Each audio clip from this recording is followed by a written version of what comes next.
Ya ku jatuh pada kakinya,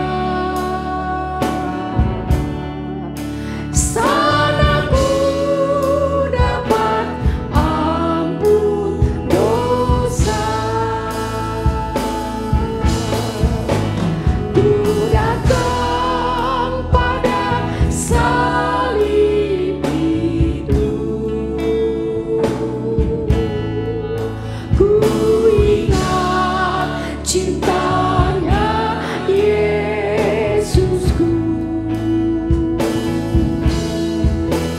Ya ku jatuh pada kakinya, sana ku dapat ampun dosa.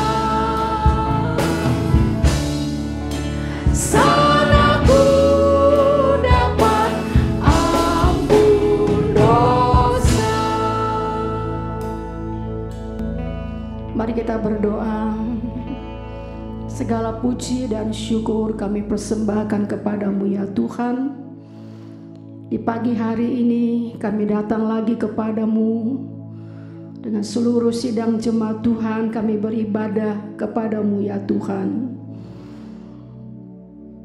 Kami bersyukur Allah berinisiatif untuk mencari kami orang berdosa. Segala perkara dari Allah datangnya.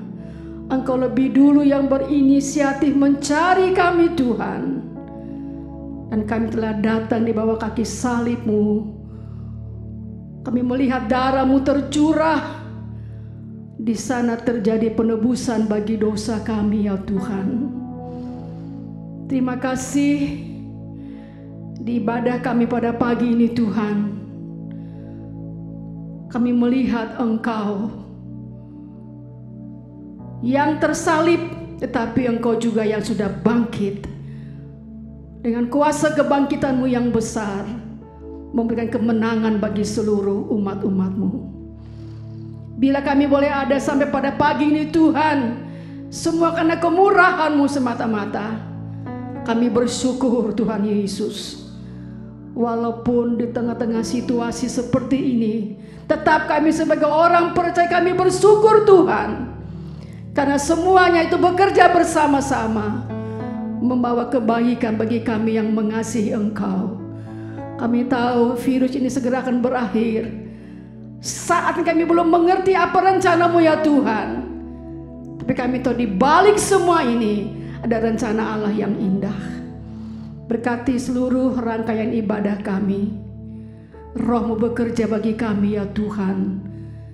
Tatkala puji-pujian dinaikkan, Engkau bertahta di atas puji-pujian kami. Turunlah rahmat dan berkat-Mu atas seluruh sidang jemaat Tuhan di rumah kami masing-masing ya Bapa. Urapi pelayan-pelayan Tuhan, urapi pemberitaan sabda-Mu sebentar. Itu menjadi makanan buat jiwa kami. Firman yang hidup menghidupkan kami, menghidupkan roh kami, menghidupkan jiwa kami, semangat kami Engkau hidupkan kembali ya Tuhan. Terima kasih Bapa, dalam nama Tuhan Yesus Kristus kami mulai ibadah kami. Haleluya, amin. Puji Tuhan, salam sejahtera kepada seluruh jemaat bakti di mana Bapak Ibu dan keluarga berada. Sampai hari ini kita masih beribadah seperti ini. Namun bulan depan, bulan Juli kita akan bisa beribadah di gereja walaupun dengan protokol yang ketat. Kita berdoa untuk hal ini supaya semua persiapan dapat dikerjakan dengan baik. Selamat beribadah, Tuhan memberkati. Kita nyanyikan lagu Kasih Allah Melingkupi Saya.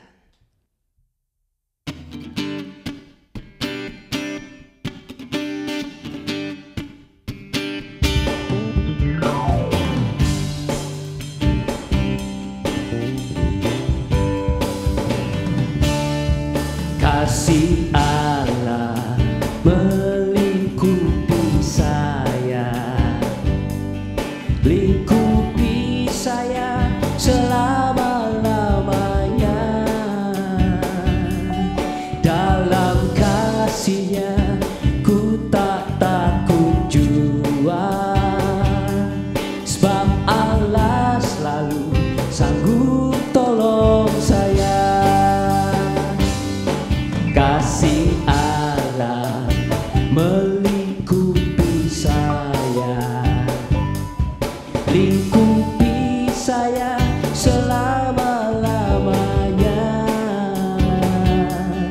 dalam kasih-Nya ku tak takut jua, sebab Allah selalu sanggup tolong saya.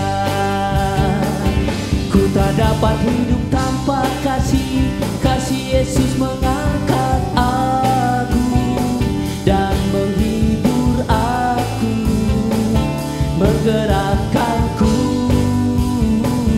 Ku tak dapat hidup tanpa kasih Yesus mengangkat aku. Layani Tuhan dan sesama lebih sungguh. Ku tak dapat hidup tanpa kasih Yesus mengangkat aku dan menghibur aku, menggerakkanku. Ku tak dapat hidup tanpa kasih Yesus mengangkat aku. Layani Tuhan dan sesama lebih sungguh. Layani Tuhan dan sesama lebih sungguh. Layani Tuhan dan sesama lebih sungguh. Katakanlah, Dialah segalanya, Dia bagiku, besar maupun kecil. Dialah segalanya, Dia bagiku. Dialah segalanya, besar kecil. Korbankan dirinya untuk selamatkanku. Dialah segalanya, Dia bagiku. Dialah segalanya, Dia bagiku. Dialah segalanya, besar kecil. Korbankan dirinya untuk selamatkanku. Dialah segalanya, Dia bagiku. Seperti air madu dari batu karang, dicicip air madu yang manis. Oh, lihatlah Tuhan Yesus baik, dicicip air madu yang manis. Seperti air madu dari batu karang, dicicip air madu yang manis.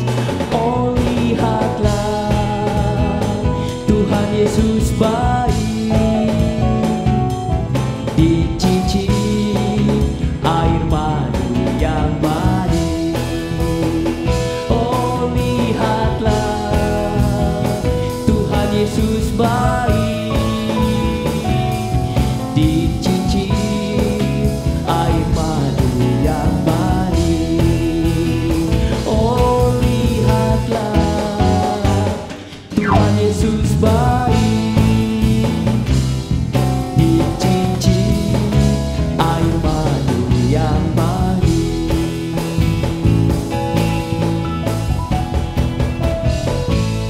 Haleluya, haleluya. Dia sungguh baik dalam kehidupan kita. Kita akan mendengarkan firman Tuhan. Kita angkat lagu Sungguh Indah.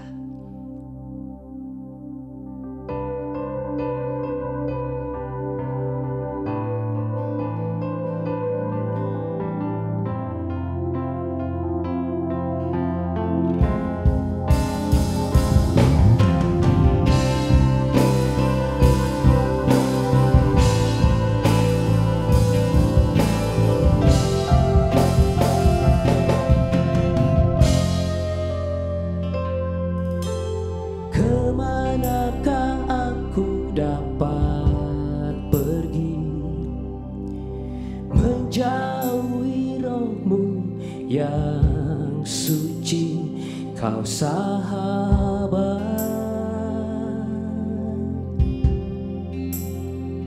dan kau dekat.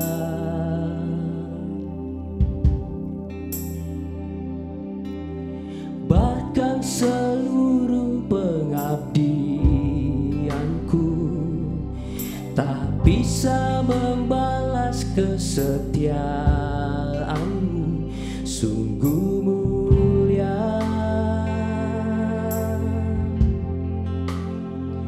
dan berharga, sungguh besar pengorbananmu bagiku, terlalu dalam untuk dimengerti, sungguh besar, sungguh indah yang kau pikirkan tentangku, tak terselami bagiku, sungguh indah.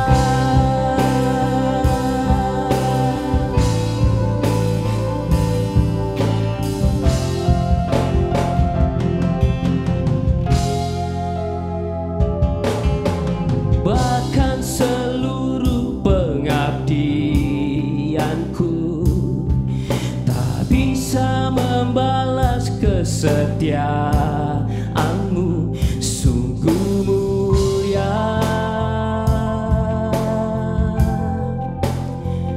dan berharga, sungguh besar pengorbananmu bagiku, terlalu dalam untuk dimengerti, sungguh besar, sungguh indah yang kau pikirkan tentangku, tak terselami bagiku, sungguh indah. Haleluya. Dia terbesar dalam hidup kita. Haleluya. Karya terbesar dalam hidupku, pengorbananmu yang selamatkanku, engkaulah harta yang tak ternilai yang ku miliki dan ku hargai. Yesus, engkau ku kagumi,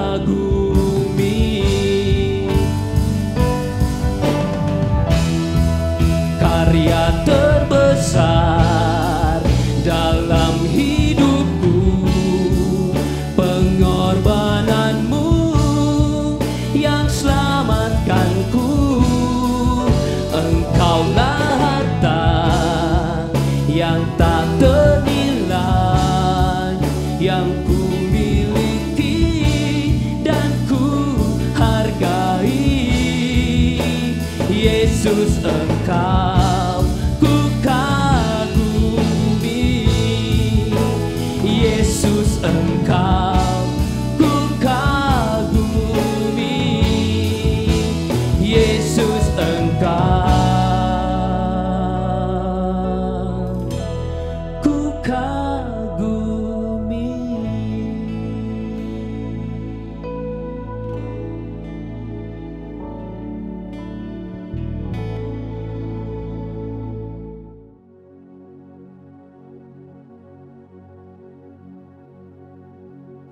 Saudara-saudara, sidang jemaat Tuhan GPDI Bakti yang saya kasih di dalam Yesus Kristus. Pada pagi hari ini kita akan mendengarkan firman Allah. Tetapi sebelumnya kita dahului dengan doa supaya kiranya firman Allah yang saya sampaikan sebentar itu diurapi oleh Roh Kudus dan jemaat Tuhan bisa mengerti, dan oleh pertolongan Roh Kudus juga kita melakukan kehendak Tuhan. Mari kita tundukkan kepala, kita berdoa. Bapa Surgawi, di dalam Putra-Mu Yesus Kristus kami datang mengucap syukur pada pagi hari ini kami boleh ada sebagaimana kami ada. Ini karena pemeliharaan Tuhan. Seminggu yang lalu sudah berlalu dan kami boleh dengan tubuh yang sehat hadir pada pagi hari ini. Tuhan, pakai hamba-Mu sebentar akan menerangkan firman-Mu, supaya firman yang diberitakan sebentar tidak berlalu dengan cuma-cuma, tetapi boleh mendapat tempat di dalam hati kami mengerti dan kami mau melakukan itu. Terima kasih Tuhan, hamba-Mu yang akan menyampaikan firman-Mu.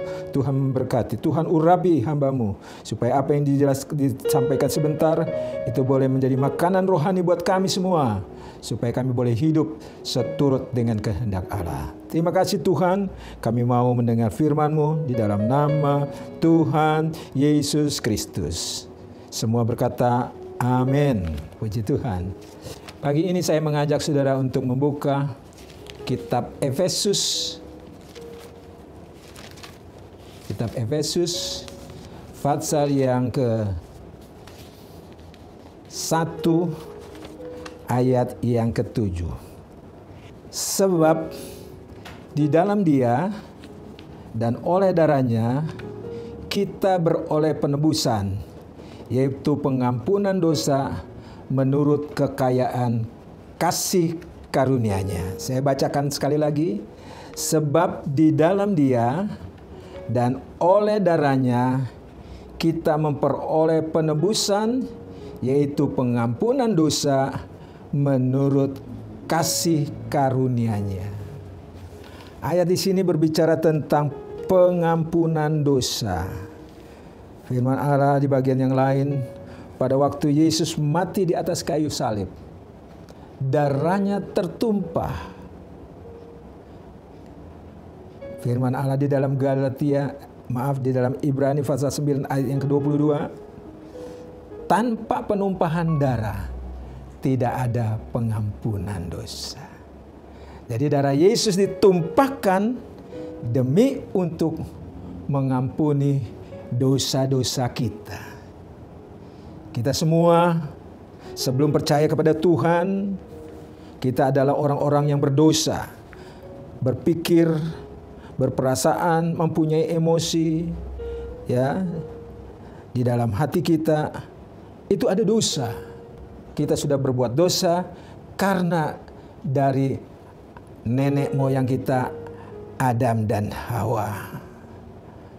Firman Allah katakan di dalam kitab Roma, semua orang telah jatuh di dalam dosa. Tidak ada kemuliaan Allah. Kita semua buruk di hadapan Allah. Kenapa? Karena dosa. Tubuh jasmani kita ini keturunan Adam. Adam melanggar kehendak Tuhan. Dia terbujuk oleh ular yang melambangkan iblis. Tetapi puji syukur pada Tuhan, rencana Allah tidak bisa digagalkan oleh siapapun juga. Allah Bapa kita mengutus Yesus Kristus ke dalam dunia demi pengampunan dosa. Kristus mesti mati di atas kayu salib, mengeluarkan darahnya. Kalau di dalam kitab Perjanjian Lama bagaikan anak domba yang disembelih.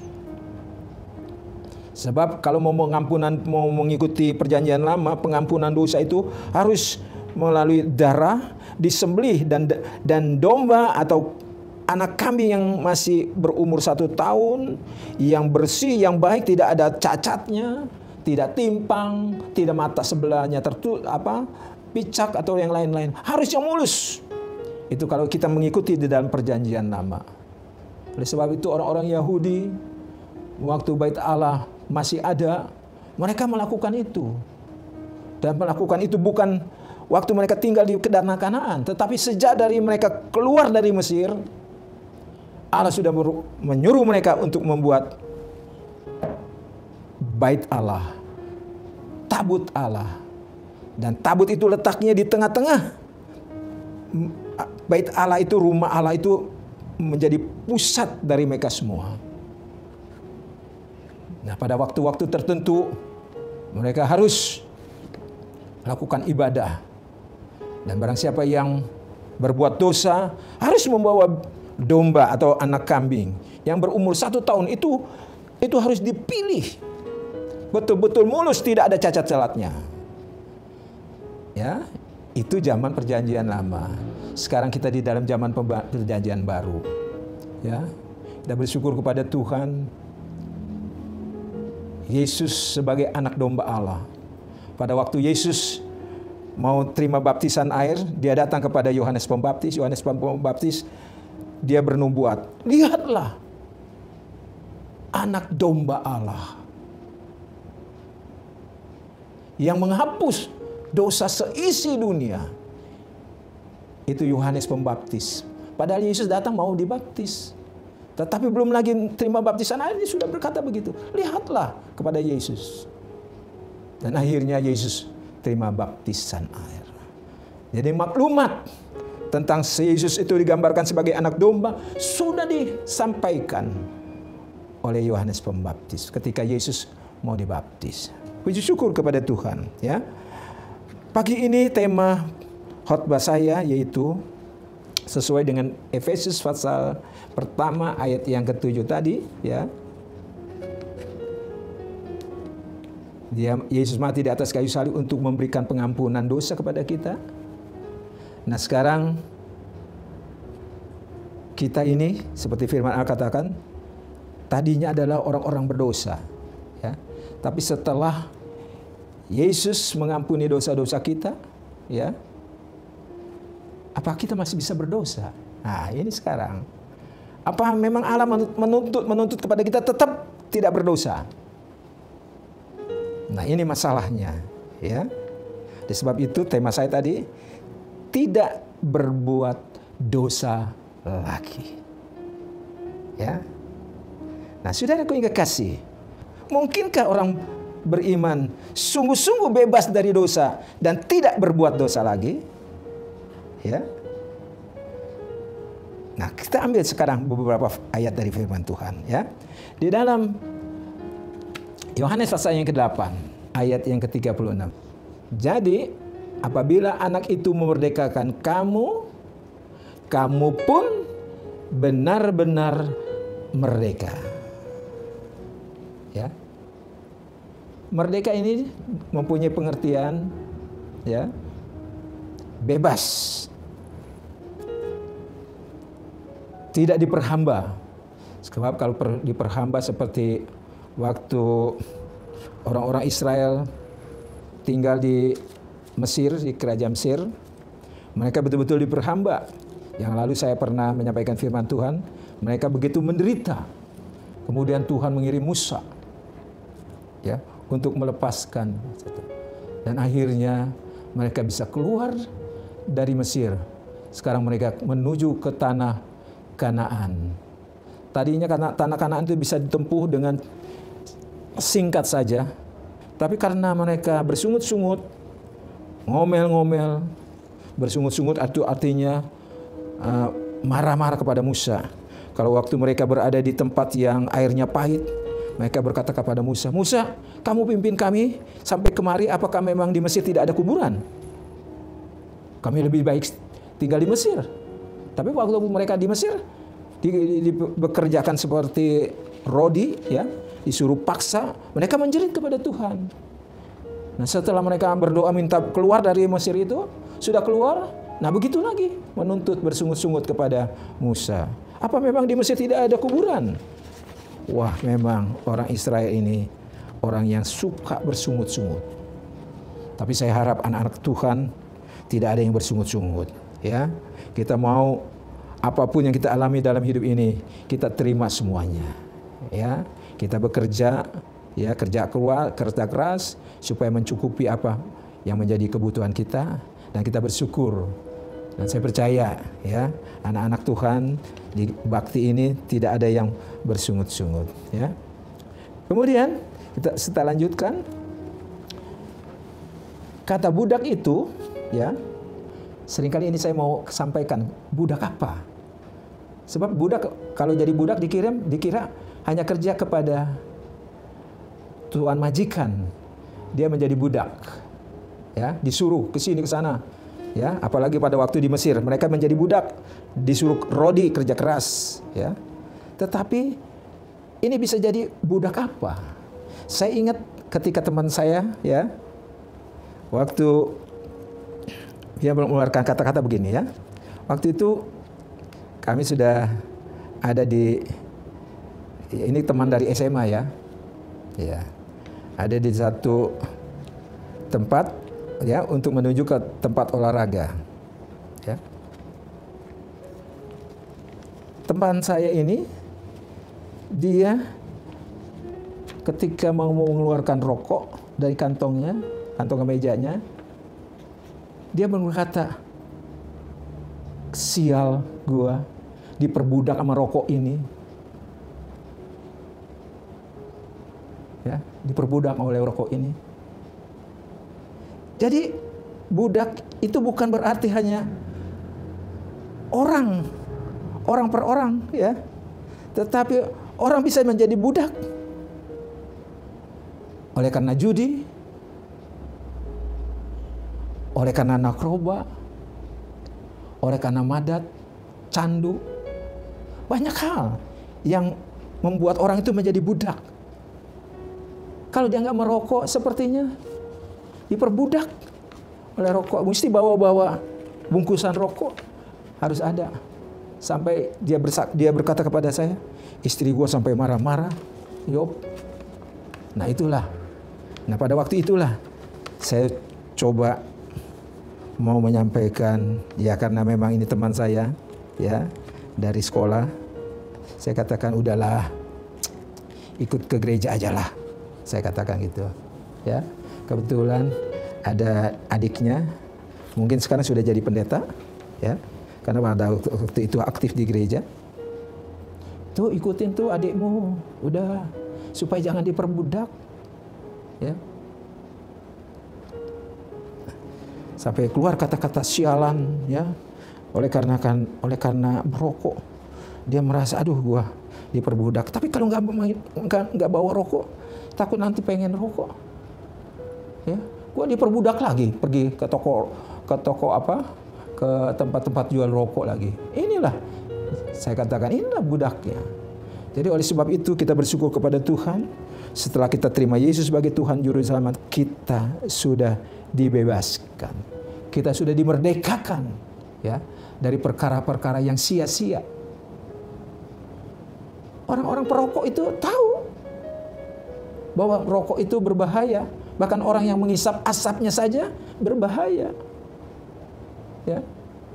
Apalagi udah merokok, ambil asapnya itu dalam-dalam, ngisapnya itu ya. Itu mendatangkan katakanlah penyakit segala macam bisa terjadi. Ya. Jadi rokok itu menjadikan budak. Ya.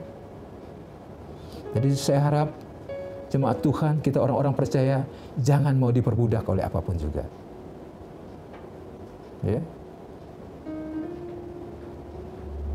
Saya banyak belajar, tapi saya bukan diperbudak oleh buku.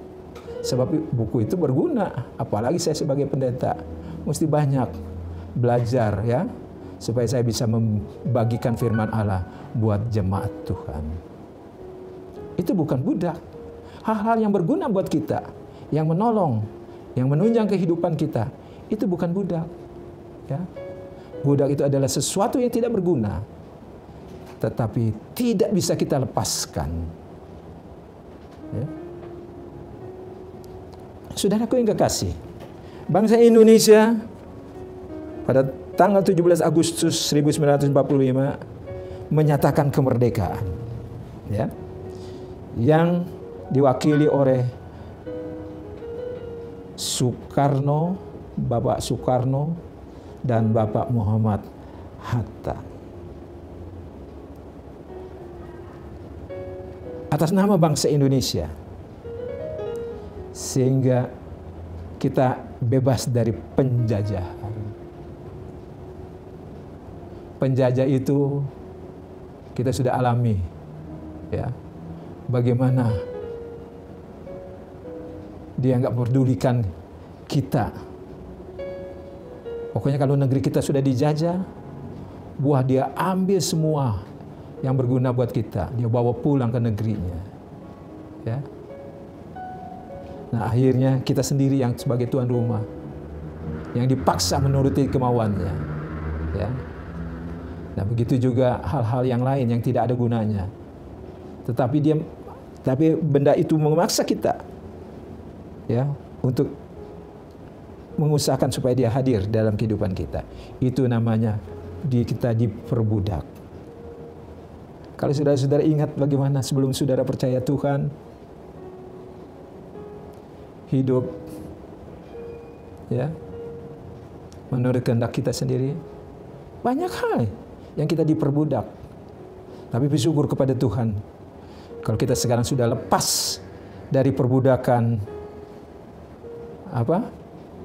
obat-obatan yang terlarang, ya, lepas dari perbudakan yang membawa kita dosa, ya, itu semata-mata hanya anugerah Allah.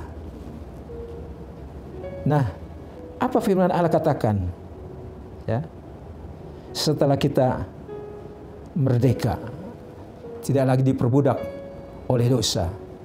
Apa yang firman Allah katakan, ya? Coba kita baca di dalam 1 Yohanes, hampir terakhir, hampir dekat dengan kitab Wahyu. 1 Yohanes pasal 3. Saya bacakan ini 2 ayat atau 3 ayat, ya. 1 Yohanes pasal 3 ayat 6. Tadi kita mulai dengan pertanyaan, mungkinkah orang beriman sungguh-sungguh benar bebas daripada perbuatan dosa lagi? Nah, ini jawabannya, ya. 1 Yohanes pasal 3 ayat yang ke-6. Karena itu setiap orang yang tetap berada di dalam Dia, yang tetap berada di dalam Yesus, di dalam Kristus, sebagai orang-orang yang percaya kepada Dia, tidak berbuat dosa lagi. Setiap orang yang berbuat dosa tidak melihat dan tidak mengenal Dia. Haleluya. Jadi ayat ini berkata, orang yang ada di dalam Dia, anak-anak Tuhan yang percaya pada Yesus, yang sudah diselamatkan, tidak berbuat dosa lagi. Kalau tadi saya mulai dengan pertanyaan, mungkinkah orang beriman yang beriman sungguh-sungguh bebas dari dosa dan tidak berbuat dosa lagi? Itu masih pertanyaan, mungkin apa tidak? Tetapi Alkitab menjawab, ya. Jadi orang yang berada di dalam Yesus Kristus tidak berbuat dosa lagi. Haleluya. Kita bersyukur kepada Tuhan, ya. Nanti kita sebentar akan melihat bagaimana orang-orang Kristen yang tidak bisa berbuat dosa lagi, yang tidak mau berbuat dosa lagi. Orang Kristen yang bagaimana? Tentu orang Kristen yang ada nanti sebentar pada bagian yang terakhir saya akan sampaikan itu, ya. Jadi di dalam 1 Yohanes pasal 3 ayat yang ke-6 dan juga ayat yang ke-9, saya baca ayat yang ke-9, setiap orang yang lahir dari Allah tidak berbuat dosa lagi. Apa sebabnya? Sebab benih ilahi telah ada di dalam Dia dan ia tidak dapat berbuat dosa karena ia lahir dari Allah. Ya. Kita tidak bisa berbuat dosa karena kita sudah dilahirkan di dalam Allah. Lahir baru. Allah mengirim Yesus kepada manusia. supaya melalui Yesus Kristus pengampunan dosa mereka boleh terima, tetapi mereka juga mengalami lahir baru. Terjadi satu perubahan dalam dirinya. Terjadi satu perubahan yang luar biasa. Itu kita tidak mengerti. Karena memang orang yang sudah percaya kepada Tuhan itu tidak lagi berbuat dosa. Kalau misalnya kesalahan, kalau alpa, makanya kalau kita berdoa jangan, Tuhan ampunilah dosa-dosa saya. Wah, kalau begitu sengaja bikin dosa. Iya kan? Minta pengampunan dari Tuhan. Kalau bisa, Tuhan ampunilah kelemahan dan kekurangan saya. Itu bolehlah kelemahan kita. Oleh karena kita masih hidup di dalam tubuh kita ini, ya, yang tubuh yang berdosa. Nanti satu kali Allah akan rubahkan tubuh kita yang berdosa dalam sekejap. Waktu Yesus datang pada kali yang kedua, kita bisa terbang menyongsong Yesus ada di angkasa. Itulah kekristenan, ya, sehingga kita bisa tinggal bersama-sama dengan Yesus Kristus, ya. Nah, kita tidak berbuat dosa lagi. Kenapa? Karena Yesus yang melakukan itu. Dia mengerjakan itu di atas kayu salib, ya. Yesus menyelamatkan kita umatnya melalui kematiannya di atas kayu salib. Di dalam Efesus pasal 1 tadi, yang ayat ke-7, sebab di dalam Dia dan oleh darahnya kita memperoleh penebusan, yaitu pengampunan dosa untuk kekayaan kasih karunia. Penebusan dosa oleh darah Yesus. Nah, Yesus mesti mati dulu di atas kayu salib, ya. Nah, puji Tuhan. Jadi orang percaya, berarti orang percaya tidak boleh dikuasai dosa lagi. Artinya dikuasai dosa itu misalnya seperti judi. Ini hati didorong-dorong aja mau main judi.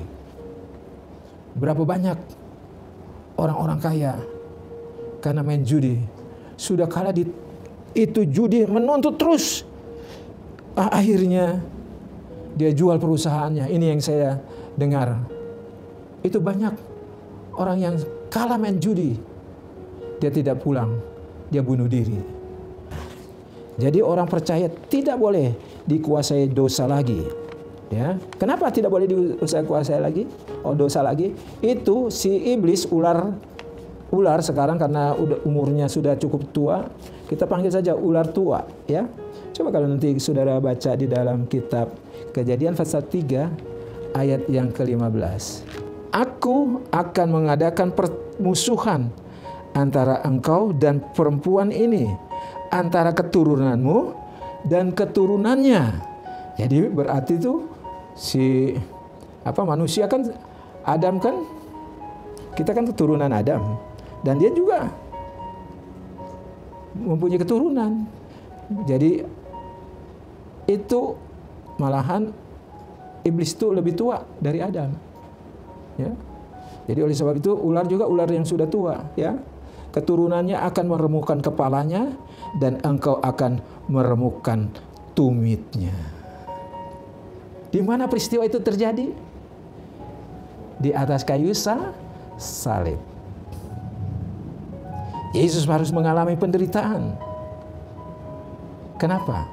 Karena gigitan ular itu, dia sudah menggigit tumitnya Yesus. Tapi Yesus meremukkan ke kepalanya. Keturunannya akan meremukkan, artinya keturunan Hawa, ya. Puji Tuhan. Kita lanjutkan. Jadi orang Kristen yang masih berdosa itu mempunyai gelar. Kalau orang itu masih berbuat dosa, ya. Gelarnya apa? Ya. Adalah Kristen anjing dan Kristen babi. Jadi kalau orang Kristen itu masih berbuat dosa, sebab anjing itu dia kembali lagi datang kepada muntahnya. Dia sudah memuntahkan, dia kembali lagi. Begitu juga kalau babi, dia kembali lagi kepada kubangannya. Iya kan? 2 Petrus pasal 2 ayat 22. Bagi mereka cocok apa yang dikatakan peribahasa yang benar ini.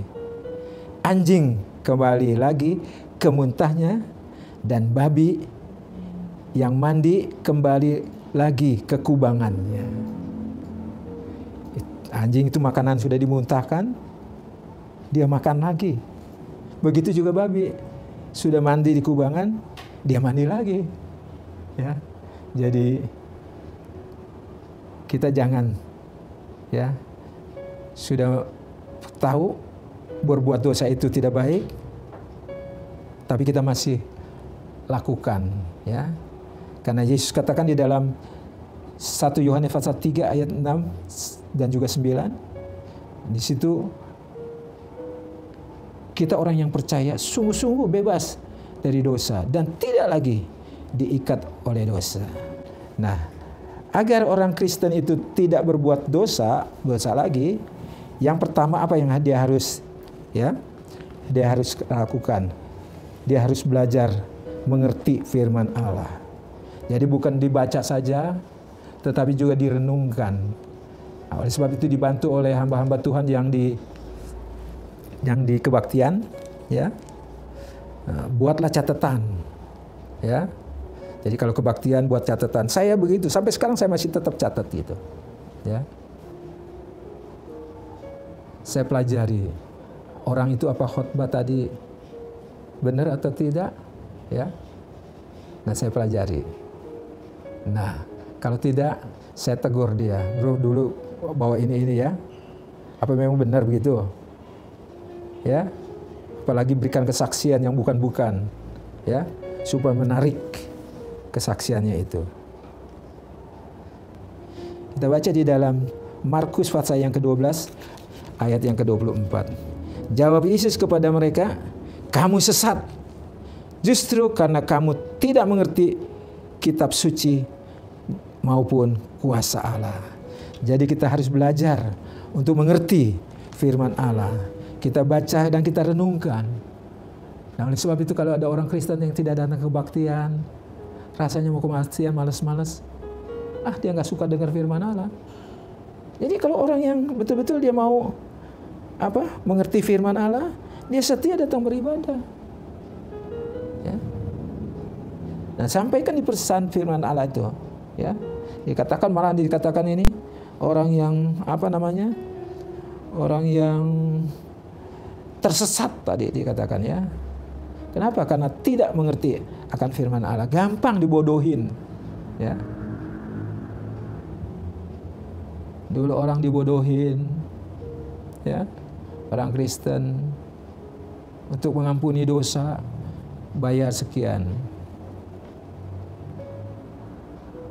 Gampang. Apalagi pendeta-pendeta yang tidak sungguh-sungguh, yang tidak lahir baru, banyak kali membodohi. Ya. Kita teruskan. Yang kedua, selain kita mengerti firman Allah, taat kepada firman Allah.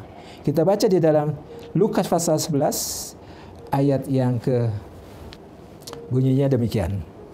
Tapi ia berkata, jadi Yesus yang berkata, yang berbahagia ialah mereka yang mendengar firman Allah dan yang memeliharanya, ya. Yang melakukannya, taat, ya. Taat kepada firman Allah. Yang ketiga, saya ambil satu-satu ayat aja, ya, supaya cepat. Harus tetap dalam persekutuan dengan Tuhan. Nah, ini berarti rajin berdoa, senang datang di ibadah, ambil bagian dalam pelayanan pekerjaan Tuhan, ya. Harus tetap dalam persekutuan dengan Tuhan. Yohanes pasal yang ke-15 ayat yang ke-4a. Yohanes pasal yang ke-15 ayat yang ke-4a. Tinggallah di dalam aku dan aku di dalam kamu. Ini judul dari pasal 15, ya. Kitab Yohanes ini pokok anggur yang benar. Ya, saya bacakan saja. Akulah pokok anggur yang benar dan Bapakkulah pengusahanya. Setiap ranting padaku yang tidak berbuah dipotongnya, dan setiap ranting yang berbuah dibersihkannya, supaya ia lebih banyak berbuah. Pohon yang sudah berbuah dibersihkan. Itu bukan berarti enak dibersihkan. Aduh, apakah yang dibersihkan itu pohon apa, daun-daun yang udah tua-tua mulai dipetel, kadang-kadang waktu dibersihkan kita rasa sakit.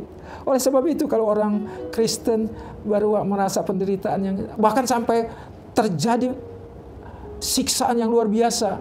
Coba waktu orang-orang Kristen ya di zaman Romawi ya, yang masih diperintah oleh kaisar-kaisar, ataukah misalnya pernah di Cina tuh komunis mau cetung ya, itu orang-orang Kristen disiksa ya. Saya membaca Richard Burham ya, bukunya. Aduh, bagaimana orang-orang Kristen yang berada di bawah tanah tuh, di Rusia, betul-betul mengalami siksaan, tapi mereka tetap ya tidak mau tinggalkan Tuhan, karena mereka hanya satu pengharapan mereka untuk kehidupan yang kekal. Hidup di dunia ini sementara, bukan berarti kita sembarangan hidup di dunia sementara. Kita hidup mau sesuka-sukanya kita ya. Tapi nanti kita memiliki kehidupan yang kekal, hidup yang panjang, yaitu hidup yang kekal bersama-sama dengan Tuhan. Yang keberapa tadi? Yang ketiga ya. Yang keempat, tekun berdoa di dalam roh dan kebenaran. Di dalam Yohanes pasal 4 ayat yang ke-24.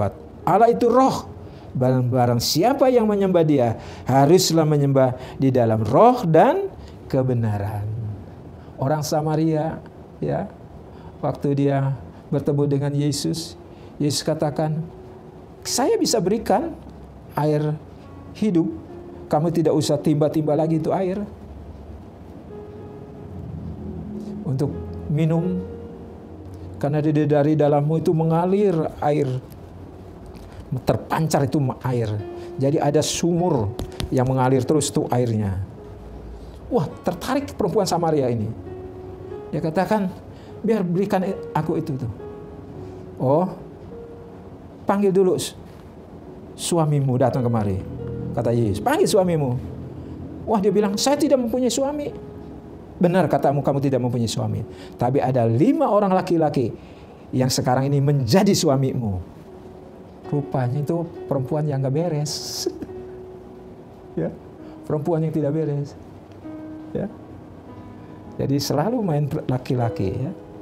Nah, akhirnya dia katakan, ya, sekarang saya tahu engkau adalah seorang nabi yang diutus oleh Allah.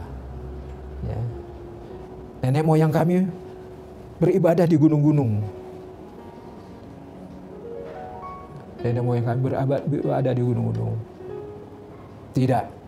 Yesus katakan mulai sekarang dan sudah waktunya kita beribadah di dalam roh dan kebenaran. Waktu itu dia baru terbuka matanya. Kalau begitu ini dia adalah engkau Mesias. Ya, aku inilah dia. Ya, luar biasa. Waktu perempuan Samaria itu bertemu dengan Yesus, dia merasa semua dosa-dosanya dibuka.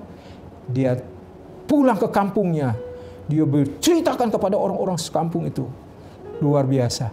Dia menjadi berkat. Itulah yang dialami oleh orang yang sudah lahir baru di dalam Tuhan. Ya, kita teruskan. Apalagi selain hidup tekun di dalam doa, ya, Roh Kudus, hidup suci di dalam Yesaya pasal yang ke-59 ayat yang kedua. Tetapi yang merupakan pemisah antara kamu dan Allahmu ialah segala kejahatanmu. Jadi orang-orang Kristen jangan berbuat dosa lagi. Sebab yang menjadi pemisah kita dengan Tuhan itu kejahatan kita. Kalau kita berbuat jahat, Tuhan tinggalkan kita. Ada pujian, ya. Jangan Tuhan tinggalkanku, ku tak bisa buat apa, dibuangkan jadi kering, tentu masuk dapur api. Puji Tuhan ya. Kita tidak mau masuk dapur api ke neraka. Kemudian yang nomor 6. Ya, tiap hari makan roti hidup dari surga. Ada tertulis bahwa manusia hidup bukan dari roti saja, tetapi dari setiap firman yang keluar dari mulut Allah. Jadi kalau kita tidak setia datang dalam ibadah, bagaimana kehidupan rohani kita? Ya, firman Allah itu merupakan makanan bagaikan roti hidup yang turun dari surga. Puji Tuhan. Nah, kemudian yang ketujuh. Tadi yang keenam, yang ketujuh, ya. Supaya kita jadi orang Kristen yang tidak berbuat dosa lagi. Yang ketujuh, bersekutu dengan saudara seiman. Ya, firman Tuhan katakan di dalam, kalau nggak salah, Rasul Paulus kepada jemaat Korintus, ya, pergaulan yang buruk merusak kelakuan yang baik. Oleh sebab itu kita lebih baik bersekutu, bergaul dengan sesama kita. Ya, kita bergaul bersama kita.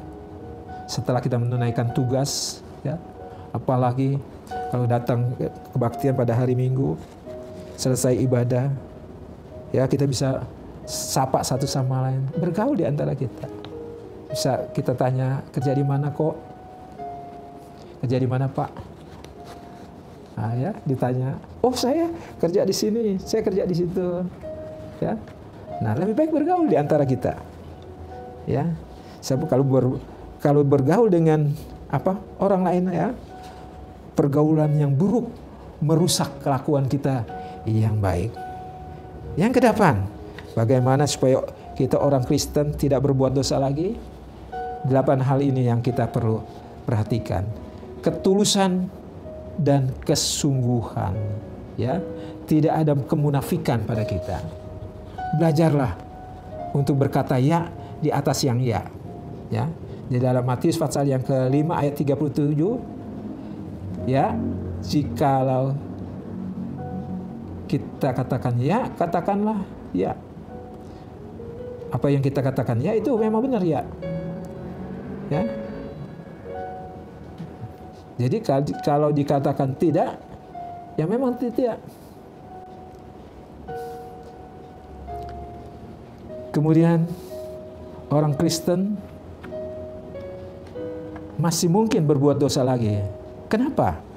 Ya, kalau tadi kita masih mungkin berbuat dosa, ya, karena kalau kita mau tidak berbuat dosa, maka kita mesti melakukan berapa hal tadi.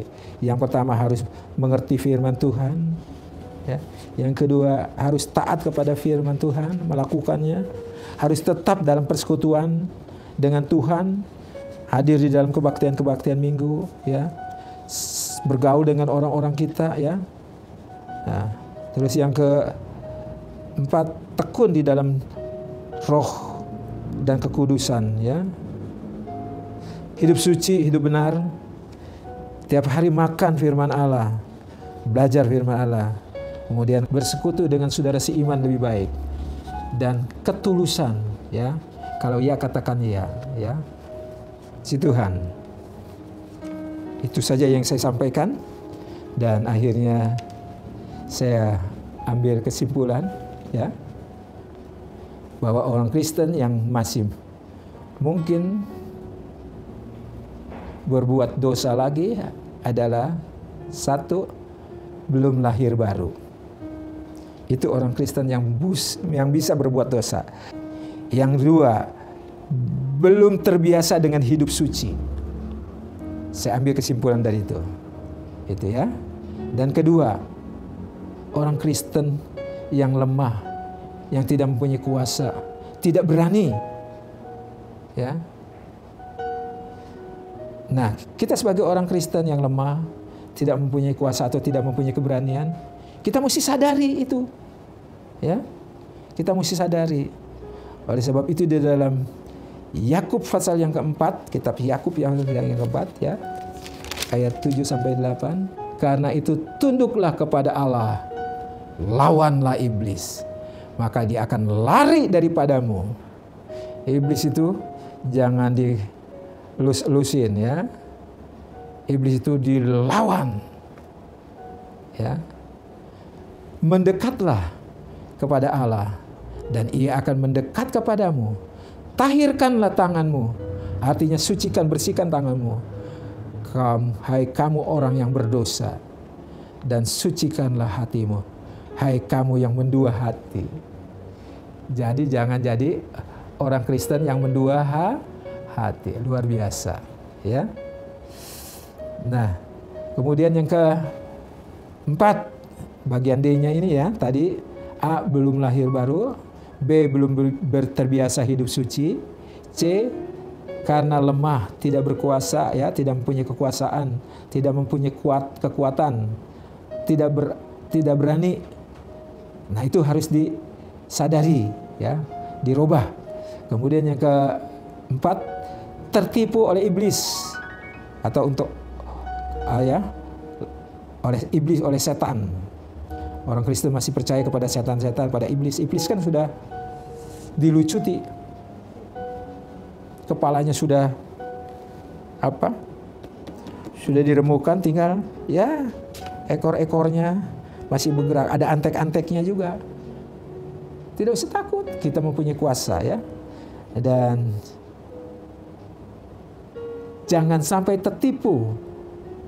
Kita baca di dalam 2 Korintus pasal yang kedua ayat yang ke-11 ya. Supaya iblis jangan beroleh keuntungan di atas kita, sebab kita tahu apa maksudnya. Jadi jangan beri kesempatan kepada iblis bekerja ya. Sebab dia dapat mengambil keuntungan buat kita. Ya, dapat keuntungan dari kita sebab kita tahu apa maksudnya. Jadi saudara tahu maksud iblis untuk menipu kita ya. Dia mau mengambil keuntungan dari kita. Oleh sebab itu jangan beri hatimu kepada iblis. Kiranya Tuhan menolong kita. Saya tidak perpanjang. Saya akhiri saja firman Allah pada pagi hari ini. Kita tundukkan kepala, kita berdoa. Kami datang lagi kepadamu Tuhan. Hamba-Mu setelah menyampaikan firman-Mu, biar firman yang mereka dengar, yang mereka terima, ini menjadi makanan rohani buat mereka. Sebagai orang percaya, mereka sudah dibebaskan dari dosa. Tidak ada dosa lagi di dalam kehidupannya. Tetapi Tuhan tolong kami supaya boleh kami menjaga kehidupan kami terhindar dari dosa, sehingga kami boleh berkenan kepada Allah. Terima kasih Tuhan buat umat-umat-Mu yang belum mengalami lahir baru. Tuhan kiranya tolong mereka semua yang belum terbiasa hidup suci. Tuhan tolong mereka, berikan mereka kemampuan ya. Yang mereka lemah, yang tidak mempunyai kuasa, tidak mempunyai keberanian, biar mereka sadar Tuhan, dan juga mereka tidak ditipu oleh kuasa iblis. Terima kasih Tuhan. Kami sudah mendengar firman-Mu, dan kami mau tanam firman-Mu di dalam hati kami, supaya kami tidak berdosa kepada Tuhan. Nah, saudaraku yang kekasih, terimalah berkat Tuhan. Sekarang saudaraku yang turunlah ke atasmu berkat, kasih sayang dan pemeliharaan dari Allah Bapa, damai sejahtera dari Tuhan kita Yesus Kristus, persekutuan Roh Kudus menyertai saudara sekalian, mulai pagi ini, besok, bahkan sampai Maranatha, Kristus datang kembali. Haleluya. Semua berkata amin.